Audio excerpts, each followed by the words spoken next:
শাকায়।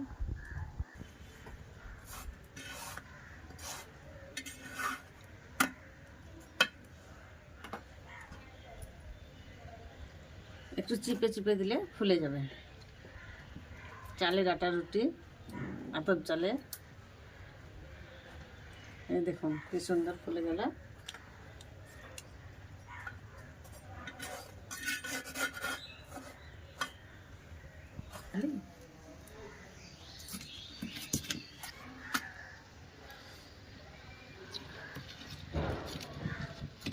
মাটির তাওয়াতে চালের আটা, আতপ চালের আটা দিয়ে রুটি, এখন চালের আটা রুটি, আতপ চালের আটা রুটি বানিয়েছি। সুজির হালুয়া, ডিমের হালুয়া কেমন হয়েছে দেখুন।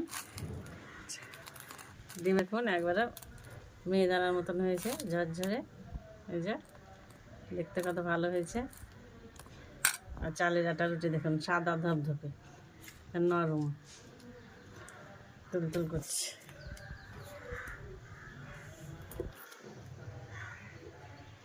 দেখুন বন্ধুরা, এতে আমার হালুয়া রুটি দেওয়া ভালো লেগে থাকে। আতপ চালের আটা রুটি, সুজির হালুয়া আর ডিমের হালুয়া।